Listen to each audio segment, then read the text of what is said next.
Bien-aimés, je vous dis bonjour dans le Christ Jésus. Ce matin, comme le Seigneur nous en accorde toujours la grâce, il va nous parler. Il va nous parler pour que nous soyons édifiés. Car si nous ne sommes pas édifiés, nous ne pouvons pas continuer la longue marche avec Christ qui mène jusqu'au Père. Donc chaque fois, la parole de Dieu est pour nous comme une provision pour la route. Vous comprenez? La parole de Dieu est pour nous comme une provision pour la route. Je dois manger cette parole parce que la distance est longue. Vous vous souvenez d'Élie qui s'est caché, d'accord, parce que Jézabel avait tué tous les prophètes et il pensait que tous étaient, il n'y avait plus personne. Et à partir de cette caverne, Dieu lui a parlé et un ange lui a apparu, lui a fait à manger, il lui a dit mange parce que la route est longue. Donc, bien-aimé, la parole là ne doit pas être un fardeau pour toi. La parole là, c'est ta nourriture pour marcher avec Christ. Donc, elle est là, cette parole ce matin, pour nous édifier et nous fortifier sur le chemin de la gloire sur lequel le Père Tout-Puissant nous conduit. Eh bien, ce matin, bien-aimé, nous allons lire une histoire qui est quand même une histoire bouleversante. Nous allons lire dans Matthieu 26, versets 69 à 74. Cette histoire est une histoire que nous connaissons tous, mais il est bon de la revisiter ce matin. De la revisiter parce que elle est pleine d'enseignements. Nous disons donc Matthieu 26, versets 69 à 74. Cependant, Pierre était assis dehors dans la cour. Une servante s'approcha de lui et dit, « Toi aussi, tu étais avec Jésus, le Galiléen. » Mais il le nia devant tous, disant, « Je ne sais ce que tu veux dire. » Comme il se dirigeait vers la porte, une autre servante le vit et dit à ceux qui se trouvaient là, « Celui-ci était aussi avec Jésus de Nazareth. » Il le nia de nouveau, avec serment, c'est-à-dire en jurant, « Je ne connais pas cet homme. » Peu après, ceux qui étaient là, s'étant approchés, dirent à Pierre, « Certainement tu es aussi de ces gens-là, car ton langage te fait reconnaître. » C'est-à-dire, on reconnaît même ton accent. Alors, il se mit à faire des imprécations, c'est-à-dire des invocations, c'est-à-dire des jurons, d'accord, et tout ça là. Quand on dit imprécation, c'est des choses pour appeler le malheur, quelque chose comme ça. Alors, il se mit à faire des imprécations et à jurer. « Je ne connais pas cet homme. » Aussitôt, le coq chante. C'est une histoire incroyable. Bien-aimés, c'est cette histoire que nous allons revisiter ce matin. Et c'est une histoire qui est une histoire dramatique. Cette histoire est dramatique, pourquoi? Parce que elle apparaît comme la fin d'une vie d'effort soutenu. La fin d'une vie de consécration. Souvenez-vous que Pierre, qui est en cause ici, a abandonné sa famille. Pierre a abandonné sa vie de pécheur. Et un pécheur est tout fondu dans son métier. C'est sa vie. Parce que quand il va pêcher en haute mer, ils se font avec la mer. Parfois ils chantent, parfois etc. C'est leur vie. Ils ne savent même plus vivre en dehors de ça. Donc, il a abandonné sa vie. Ce Pierre, pour suivre Jésus. Mais l'issue, c'est quoi? C'est que, à ce moment précis, c'est comme si il y avait quelque chose qui se brise. D'accord? Donc, c'est dramatique. Et il y a certainement toujours ici, comme dans tous les messages, dans la parole, un message qui nous est destiné. Et nous devons explorer, essayer de savoir de quoi il s'agit effectivement pour que ce message-là puisse nous aider dans notre marche avec Jésus-Christ et nous épargner ce genre de situation. Un bilan qui est un bilan catastrophique à la fin de notre marche avec Jésus-Christ. Et pour comprendre cela, je vous invite ce matin, dans cette histoire qui nous est destinée, de revoir qui est Pierre. Pierre est l'un des 12 premiers disciples de Jésus, choisi par le Christ lui-même après une longue nuit de prière. Après cette longue nuit de prière, il revient et il choisit ses disciples. Pierre est l'un de ceux que le Père lui-même a donné à Jésus. C'est un élu choisi pour servir dans le glorieux ministère de Jésus-Christ. Je vous invite à lire dans Jean 17, verset 12. Jean 17, verset 12 va nous dire une chose importante.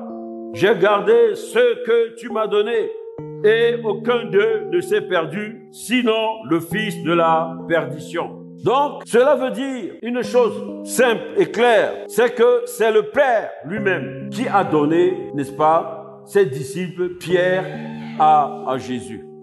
Et dans Jean 17, verset 6, cette pensée est encore beaucoup plus précise. Jésus dit, j'ai fait connaître ton nom aux hommes que tu m'as donné du milieu du monde. Et puis il dit, ils étaient à toi, ces hommes-là, et tu me les as donnés. Et ils ont gardé ta parole. Donc, je voudrais vous faire comprendre que Pierre n'est pas n'importe qui. Pierre a été choisi par le Père Tout-Puissant et il a donné à Jésus-Christ pour servir dans le ministère glorieux de notre Seigneur, notre Sauveur. Quand vous regardez, vous verrez que Pierre est quelqu'un de vigoureux. Pierre était impulsif, d'accord? Pierre pensait même pouvoir parfois aider Jésus, tellement il était impliqué. Quand vous voyez dans Matthieu 16, verset 23, au moment où Seigneur Jésus est en train de leur dire qu'il va bientôt mourir parce qu'il va aller à Jérusalem, etc. Pierre le tire de côté. Il commence à dire, à Dieu ne plaise, cela ne t'arrivera jamais. Jésus a dû le repousser. Il dit, arrière de moi, Satan. D'accord? Donc, il pensait que lui, Pierre, il pouvait avoir une meilleure stratégie pour aider Jésus à accomplir sa mission. C'est pour montrer que ce Pierre est vraiment zélé. Il était quelqu'un de courageux. Regardez ce qui se passe dans Matthieu 14, versets 28 à 29. Quand, à l'instruction de Jésus, Pierre commence à marcher sur les eaux. Il était courageux. Il dit au Seigneur Jésus, si c'est toi, ordonne que je vienne. Et puis Jésus lui dit, viens. Il vient, il commence à marcher sur les eaux. Il fallait être très courageux. Pierre, encore autre chose d'important, faisait partie du cercle restreint qui entourait Jésus. D'accord? On parle des 3, on parle des 12 et on parle des 70, etc. Pierre faisait partie de ce cercle restreint que Jésus a amené à la montagne de la transfiguration. On voit ça dans Matthieu 17, versets 1 à 9. Et pourtant, ce Pierre-là va connaître la chute, comme le Seigneur l'avait prophétisé. Dans Matthieu 26, verset 31, alors Jésus leur dit, parlant à ses disciples, il dit, je serai pour vous tous cette nuit une occasion de chute. Ça concerne qui? On n'a pas dit quelques-uns, on a dit tous. Mais on verra que tout à l'heure, que Pierre, lui, il pense qu'il n'est pas de tous là. La question, c'est de savoir qu'est-ce qui lui fait penser ça. Quand nous revisitons la vie de Pierre, Pierre, disciple de Jésus, eh bien, nous voyons que cette histoire nous concerne, nous qui avons décidé de suivre Jésus et qui sommes les disciples de Jésus.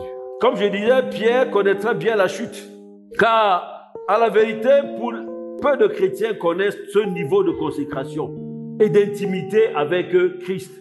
Pourtant, Pierre, là, malgré cette consécration, ce niveau d'intimité avec Christ, Pierre va faire quoi? Il va connaître la chute. À ce moment précis, la relation avec Christ, la relation qu'il avait, est brisée au moment même où il renie 3 fois Jésus. C'est-à-dire que ça fait table rase de tout ce qu'il a fait comme effort, tout ce qu'il a fait comme consécration. Toute l'intimité s'est terminée. Et sa destinée en Christ est également terminée. Si cela a pu arriver à Pierre, la question c'est, à plus forte raison, à toi et à moi. D'où le thème de ce matin, bien-aimés. C'est nos reniements qui nous éloignent de notre destinée glorieuse en Jésus-Christ. Ce thème, ce matin, nous allons l'explorer en 3 volets. Premier volet, les causes profondes du reniement. Le deuxième volet, ce sera le constat aujourd'hui. On va essayer de voir dans la vie des chrétiens, qu'est-ce qui se passe, le constat aujourd'hui, par rapport au reniement. Et puis, troisième volet, nous allons voir quelles sont les conséquences de nos reniements dans nos vies. Premier volet, les causes profondes du reniement. Quand on regarde au fond ce qui s'est passé, la première cause qui ressort, c'est la confiance exacerbée en nos propres capacités. Si je le dis, bien-aimé, c'est parce que cela ressort des propos même de Pierre. Dans Matthieu 26, verset 23, va dire une chose. On dit, Pierre prenant la parole lui dit, quand tu seras pour tous une occasion dessus, je ne le serai jamais, jamais, jamais. Tu ne le seras jamais pour moi. Donc, en fait, qu'est-ce qui se passe? Pierre se met au lot au-dessus de tous les autres, d'accord? Il sait que moi, je suis capable, d'accord? Et Jésus va le reprendre, n'est-ce pas? Va lui dire que Pierre, c'est lui-même, n'est-ce pas? Avant que le corps chante le matin, là, tu m'auras renié 3 fois. Alors, pourquoi relever ça? Parce que souvent, nous nous surestimons. Nous excluons Dieu des choses de nos vies, alors que nous sommes chrétiens. Nous prenons des pans entiers de nos vies et nous disons que c'est nous qui régnons dans ces pans entiers de nos vies. Et puis on est quelques pans au Seigneur. Et puis on est à l'église, et puis on est à l'ancienne église, et puis on est chantre, et puis etc. Et quand les choses ne vont pas, alors que tu t'es surestimé au départ, qui est-ce que tu vas accuser? Tu vas accuser Dieu. Il dit, mais je fais même quoi dans cette église? Je vais à l'église tout le temps. Et moi, je ne suis jamais béni. C'est toujours la même fille qui est à côté qui est bénie. C'est toujours telle personne qui est bénie. Moi, je ne suis jamais béni. Et je dis donc, c'est cette église-là même, Jésus même là, je ne sais pas. Il vit pour certains, mais il ne vit pas pour moi. Qu'est-ce que vous avez fait? Vous avez renié Jésus. Est-ce que vous me comprenez? Mais la raison, c'est que, en fait, vous ne lui avez même pas donné toute la place. D'accord? Vous avez fait quoi? Vous avez pris sa place et pour, à la fin, l'incriminer, dire que c'est Jésus qui n'est pas efficace. Parfois même, ça arrive. On dit, cet homme de Dieu-là n'a aucune onction. Alors que toi-même, tu as déjà fait des choses qui ont fait que l'onction ne peut même pas t'atteindre. On se comprend? Pour montrer qu'il avait une confiance, une trop grande confiance à ses propres capacités. Pierre, il sait qu'il est un fonceur. Il sait qu'il est bulldozer. Il sait qu'il est déterminé.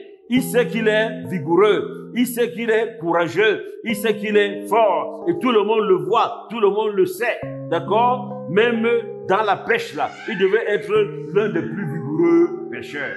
D'accord? Donc, il se connaît comme un vainqueur pour lui-même. Mais il fait une erreur parce qu'il place ce combat au niveau de la chair. C'est pour ça qu'il pense que ses capacités, son caractère, etc., sa vigueur peuvent avoir le dessus. Alors que ce n'est pas là où il y a le combat. C'est ce que nous dit Ephésiens 6. D'accord? Car nous n'avons pas à lutter contre la chair et le sang, mais contre les autorités, les dominations, les princes du monde des ténèbres, contre les esprits méchants dans les lieux célestes. Pierre a ignoré que, en réalité, la bataille est d'abord spirituelle. C'est ce qui se passe au plan spirituel qui devient réalité. Tu combats au plan spirituel. C'est pour ça que Dieu, si tu es fidèle, lorsque quelque chose veut t'arriver, il va te montrer ça. Pour que tu te lèves et tu combattes par la prière spirituellement et tu détruises ce plan dans ta vie. On se comprend, non? Donc, il a oublié, il n'a pas compris qu'il s'agissait en réalité d'un combat spirituel. Je voudrais vous dire une chose aussi importante. Souvenez-vous de ce qui s'est passé au jardin de Gethsémane. C'est pourquoi Jésus, il leur a demandé à Pierre et aux autres de prier au jardin de Gethsémane afin qu'ils ne tombent pas en tentation. C'était là le moment de la bataille. La tentation, c'était que, eh bien, qu'ils renoncent à Jésus. Puisque la parole disait que je frapperai le berger et les brebis seront dispersées. Donc, Jésus savait que ce moment va arriver. Donc, il leur dit de prier, d'accord? de prier. Mais eux, ils pensent que le combat est physique. La preuve, c'est que quand on est venu assister Jésus, je crois que ce même Pierre a pris l'épée, a tranché l'oreille de quelqu'un. D'accord? Et Jésus a dit quoi? Non, ce n'est pas comme ça. C'est pas ça. C'est pas là la bataille. Il a pris l'oreille, il a collé et l'oreille s'est recollée. La deuxième cause profonde, après la confiance exacerbée de Pierre sur ses capacités, la deuxième cause profonde, c'est la place et le rôle prépondérant de la chair. Quand on regarde cette histoire de l'apôtre Pierre, et pour que tu puisses arriver à ce niveau-là, à ce reniement, il faut savoir que ton corps physique va appréhender, c'est-à-dire saisir l'environnement. Je saisis l'environnement si par exemple je veux marcher et je ferme les yeux. Je fais quoi? Je cogne la chaise. D'accord? Mais si j'ouvre les yeux, je verrai qu'il y a un obstacle ici et je vais contourner. D'accord? Donc en réalité, cette information que je reçois entre où? Au niveau de mon âme. Parce que l'âme, c'est les émotions, les sentiments, c'est l'intelligence, c'est la décision. Donc ça veut dire que l'information que je reçois, qui a un obstacle ici, m'amène au niveau de l'âme, c'est-à-dire déjà à trouver une solution. J'imagine la solution, je dois contourner, et je prends la décision, je contourne. Ici, dans cette affaire-ci, cette nuit-là, il y a un rôle prépondérant de la chair, une place importante que la chair va jouer dans la chute de Pierre. C'est-à-dire, le corps appréhende à travers les sens ce qui est en train de se passer. Il voit comment on a arrêté Jésus. On voit comment on tabasse sur Jésus. Il voit tous ces trucs-là. D'accord? Et ça envoie des informations au niveau de son âme. Et l'âme reçoit l'information. Et l'âme va amplifier l'information. Il va se souvenir que chaque fois que les gens sont passés devant le Sanhédrin, n'est-ce pas, ils ont été crucifiés. Donc il amplifie, n'est-ce pas, cette information. Il y a le sentiment qui va surgir, d'accord? Ça, le sentiment quoi? De la peur. Il a peur et le doute va arriver. Il dit, est-ce que je vais pouvoir m'en sortir dans cette affaire-là? Moi, j'ai même suivi Jésus jusqu'ici là. Et comme les gens sont en train de me poser des questions si je connais Jésus, si je réponds oui là, c'est mauvais pour moi parce que donc l'âme est en train d'amplifier les choses. On se comprend, non? Ensuite, vient l'inquiétude. Il est inquiet. Ah, il ne faut pas qu'il me découvre. Ah, il ne faut pas qu'il me découvre. D'accord? Donc, qu'est-ce qu'il va faire? Il va chercher une solution pour s'en sortir. Nous sommes tous, à ce moment, prêts à adopter n'importe quelle solution, même celle qui renie Jésus. Donc, chaque fois que nous sommes dans cette situation, et si nous laissons notre chair, notre corps et notre âme gérer ça, d'accord, sans que nous entrions dans la maîtrise de cela, ça nous conduit à quoi? À trouver une solution, n'importe laquelle, pour nous sortir de situation. Solution qui peut même consister à renier qui? Jésus. Nous sommes en train de voir les leçons de ce qui s'est passé. On essaye à la lueur des Écritures.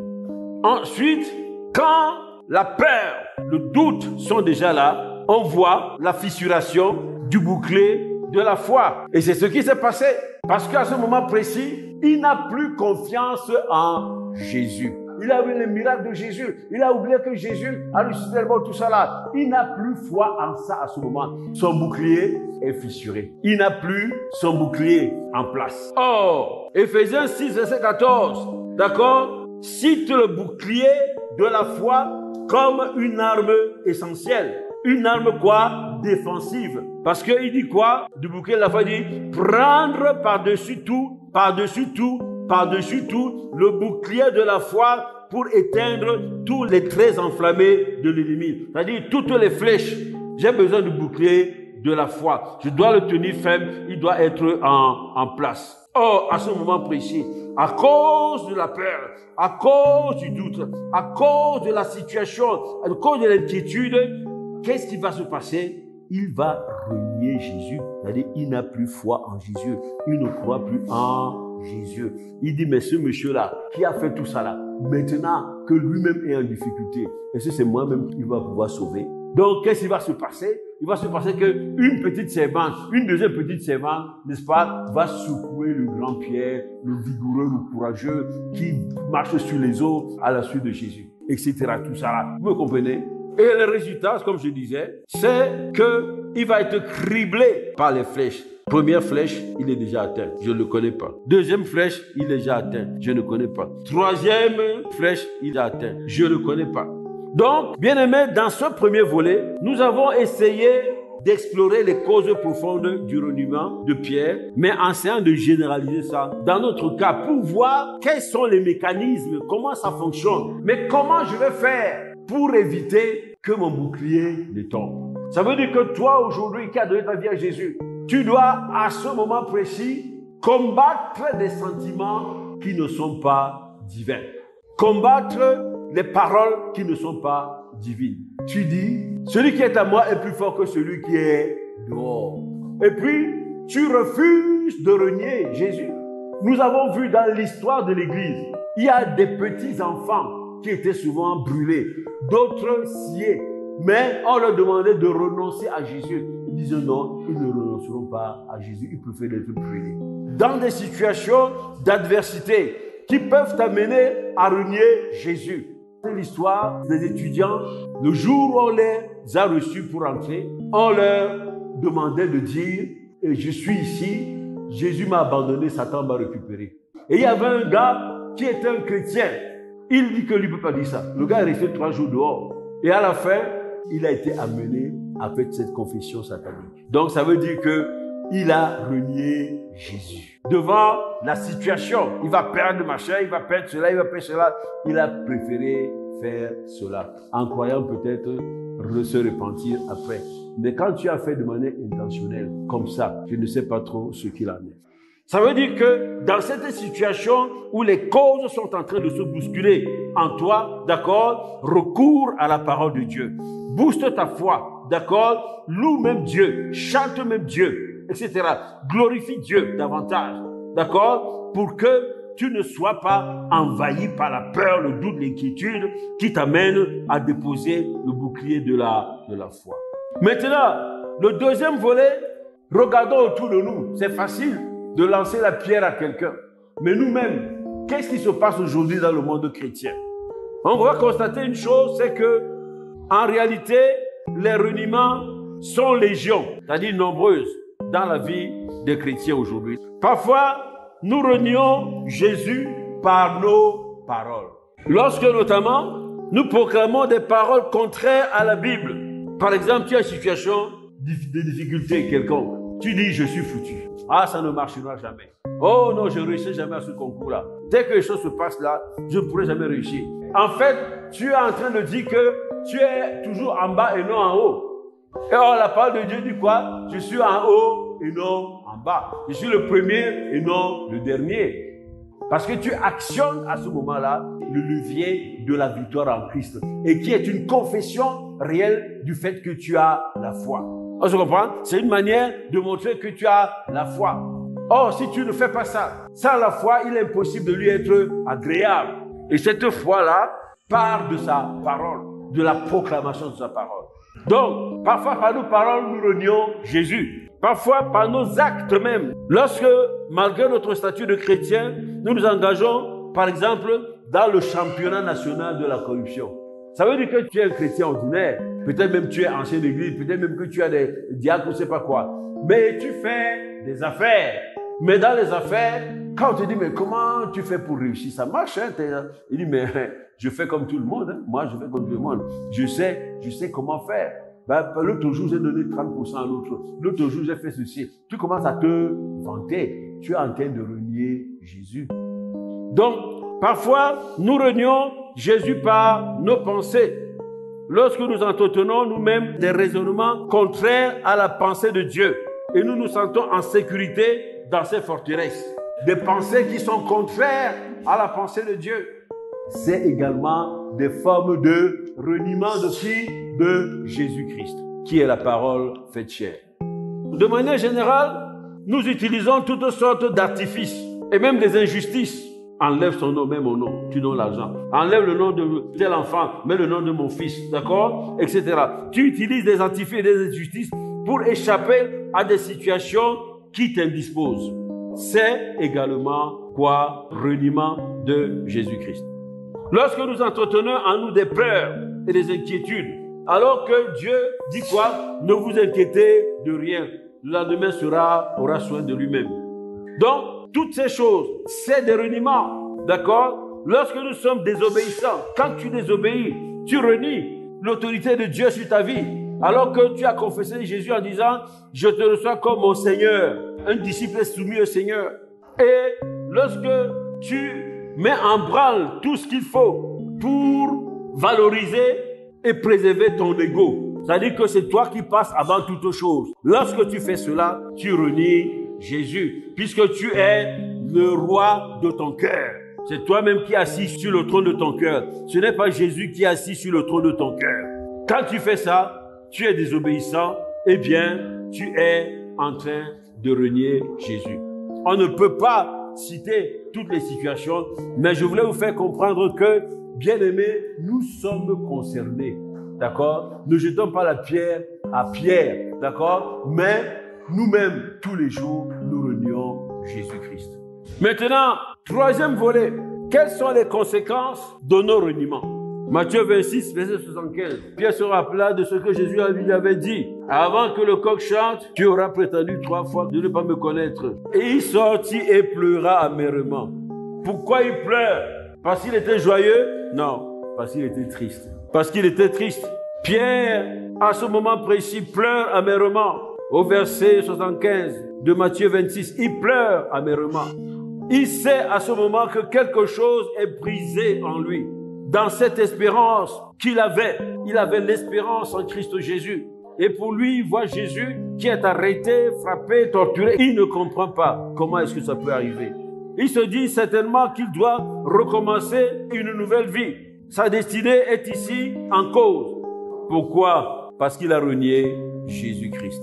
La preuve de cette destinée qui s'éloigne, c'est que Jésus va procéder au rétablissement de Pierre. Parce que si le reniement n'avait pas eu d'effet sur la destinée de Pierre, Jésus ne l'aurait pas restauré. Jésus va le restaurer où? Dans Jean 21, versets 15 à 16. Il dit, paie mes brebis, paie mes brebis. Qui c'est qui a la charge de perdre les brebis? Celui qui paie les brebis s'appelle qui? Le berger, le pasteur. D'accord? Il avait une destinée de pasteur pour conduire les brebis jusqu'au Père en Christ Jésus. Donc, cette destinée-là était perdue. Mais Jésus a dû venir le restaurer dans cette destinée. C'est pour ça qu'il dit, paie mes brebis. Et il le fait combien de fois? Comme le reniement. 3, c'est le chiffre de la plénitude. Nous venons de voir que chaque fois que tu renies Jésus, c'est-à-dire que pendant que tu marches avec lui sur le chemin de la destinée glorieuse, d'accord? Chaque fois que tu renies Jésus, tu sors du chemin. Pour que tu reviennes à lui, il faut que tu repartes de là, tu corriges cette affaire, tu reviennes sur le chemin et que tu marches avec lui. Jésus a dû le rétablir dans sa destinée de pasteur. La deuxième conséquence de nos reniements, c'est les enseignements même de Jésus. Regardez dans Matthieu 10, versets 32 à 33. La première conséquence dont je vous ai parlé, c'est que ta destinée va être remise en cause. Ta destinée, gloire à Jésus-Christ, c'est loin de toi quand tu demeures dans tes reniements. La deuxième conséquence, c'est ce que Jésus lui-même dit dans Matthieu 10, versets 32 à 33. Il dit quoi? C'est pourquoi quiconque me confessera devant les hommes. Confesser ici veut dire que c'est ta vie qui démontre, qui témoigne que tu demeures ferme en Jésus-Christ. C'est-à-dire en toute liberté. Mais quiconque me reniera devant les hommes, chaque fois que nous renions, n'est-ce pas, Jésus-Christ, devant les hommes, eh bien, lui aussi, n'est-ce pas, il nous reniera aussi devant son Père qui est dans les cieux. Tu risques de perdre la vie éternelle. Donc, c'est la deuxième conséquence. Troisième conséquence, le reniement est un risque à cause des situations adverses que tu peux traverser. Nous avons dit que tu peux te mettre à l'abri pour pouvoir garder ton bouquet de la foi toujours en place. En faisant quoi? En proclamant la parole de Dieu, en faisant la louange, l'adoration, en lisant la parole de Dieu, tu bâtis ta foi comme ça et ton bouclier à la place. Et tu fais des combats spirituels. À ce moment-là, toi, démon de la peur, tu n'as pas de place en moi. On se comprend? Démon de l'inquiétude, de doute, tu n'as pas de place en moi. Maintenant, nous disons une autre chose, c'est que comme le reniement reste toujours là, en train comme une tentation constante, à ce que tu dises le contraire de ce que Dieu dit et que la parole dit, etc., eh bien, tu as un besoin constant de la grâce et de la restauration. Ça veut dire que, en ce qui concerne la grâce, je dois savoir et prendre conscience que tout est grâce et faveur divine dans nos vies. Ça veut dire, comme conséquence, que je dois demeurer en totale dépendance envers Dieu, comme Jésus l'a toujours fait. Jésus a dit, lui le Fils de Dieu, que je ne fais rien de moi-même. Ce que je fais, je le regarde, je le vois faire au Père. Ça veut dire qu'il ne fait rien de lui-même. Il dépend totalement de son Père. Lui qui est le Fils de Dieu. À plus forte raison, toi. Et ça peut expliquer cette histoire qu'on voit là, ce matin. Pourquoi on a connu des grands hommes de Dieu qui ont finalement fini mal. D'accord? Parce qu'à un moment donné, tout se passe dans leur vie comme s'il y avait un reniement global de Dieu. Au moment où ils deviennent leur propre Dieu. Dieu commence à les utiliser. Ils ont des résultats, etc., etc. Ils prennent la gloire de Dieu. Et ils commencent à ce moment-là à ne plus dépendre de Dieu. C'est un reniement. La place de leur cœur, le trône dans leur cœur n'est plus occupé par Jésus, il est occupé par eux-mêmes. Et c'est pour ça qu'on peut avoir les grands hommes de Dieu qui finissent mal leur vie. Donc, toi et moi, nous devons constamment avoir conscience que nous avons besoin de la grâce de Dieu. Et que tout est grâce, tout est faveur divine. Et que je dois donc demeurer dans une totale dépendance par rapport à Dieu. Et puis, je dois rechercher la grâce et ne pas m'appuyer sur mes propres forces. Pierre a dit, même si tous les autres, moi je. C'est des attitudes que nous devons bannir dans notre façon d'être et de faire. Nous devons plutôt rechercher la grâce et ne pas nous appuyer sur nos propres forces. Sinon, tu risques de devenir ton propre Dieu. Et c'est là le plus grand reniement que l'on puisse imaginer. Nous devons célébrer et recourir à la miséricorde divine. Ça veut dire que Pierre a eu besoin d'être restauré. Mais ce qui est remarquable, c'est qu'il a répondu comme il le fallait aux questions du Seigneur Jésus-Christ. D'accord? Il a répondu comme il le fallait. S'il n'avait pas bien répondu, eh bien, la grâce de la restauration n'aurait pas pu agir. On se comprend? Donc, ça veut dire que chaque fois, sois conscient de la miséricorde de Dieu. Tu dois célébrer la miséricorde de Dieu. Et il y a autre chose d'important, c'est que tu dois actionner le levier de la repentance dans ton cœur à chaque instant. Tu t'appuies sur quoi? Sur 1 Jean 1, verset 9. Si nous confessons nos péchés, donc tu dois confesser ce péché-là, il est fidèle et juste pour nous le pardonner et nous purifier de toute iniquité. D'accord? Et puis, dernier point, tu dois recourir au sang de Jésus. La parole de Dieu dit, le sang de Jésus est là, qui nous purifie de toute iniquité. Donc voilà, bien-aimés, ce matin, ce que le Seigneur nous a mis à cœur de partager ensemble. À partir de l'histoire dramatique de l'apôtre Pierre et de son reniement, eh bien, il s'agit, à partir de là, de tirer des leçons. D'abord pour constater, pour dire que non, qui sommes-nous? Nous ne devons pas jeter la pierre à Pierre parce qu'il a renié Jésus. Nous voyons que, en tant qu'enfants de Dieu, nous avons les moyens de combattre. Faire en sorte que jamais le bouclier de la foi ne tombe. Et que nous devons savoir que nous ne devons pas, que les combats sont spirituels et non pas charnels. Nous devons savoir que dans ces combats, c'est Dieu qui exerce nous met au combat et il combat pour nous. Il nous donne la victoire sur les ennemis qui entrent pas, ils peuvent s'enfuir par ces chemins. Nous devons savoir cela. Donc, nous devons être dans une dépendance totale. D'accord? Et toujours. Et ne jamais, n'est-ce pas, s'enfler des succès que Dieu te donne. Parce qu'à un moment donné, tu déplaces Dieu, tu deviens ton propre Dieu. Et tu vois que, en fait, tu as fait le plus grand reniement que on puisse imaginer. Bien-aimés, voilà ce que le Seigneur nous a donné, mis à cœur de partager ce matin. Que le nom de l'Éternel soit glorifié. Amen. Bien-aimés, nous espérons que vous avez été bénis. Pour toutes questions et sujets de prière, bien vouloir nous contacter sur nos différentes plateformes. Nous avons reçu gratuitement et nous partageons gratuitement, selon l'instruction du Seigneur. Matthieu 10, verset 8. Que le nom de l'Éternel soit glorifié. Soyez bénis au nom puissant de Jésus-Christ. Amen.